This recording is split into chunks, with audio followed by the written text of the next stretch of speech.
Umringizda bilimdon ahmoq odamlarni ko'rganmisiz? Bilimdon, lekin ahmoq. Bu xuddi Sotey Kachoni ko'rganmisiz deganda eshitiladi.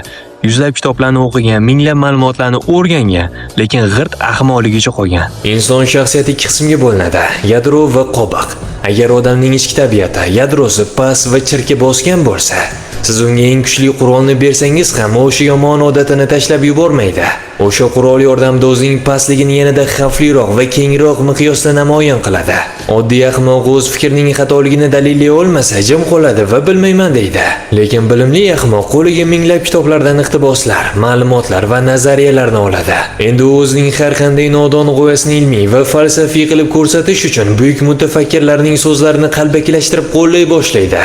U ilmga o'zi o'zgarish uchun emas, o'zining ahmoqona fikrlarini isbot qilish uchun qurol sifatida yondashadi. Agar sizga bu mavzu qiziq bo'lsa, Telegram kanalimda batafsil tushuntirilgan post tashlab qo'ydim. Obuna bo'lishni unutmang.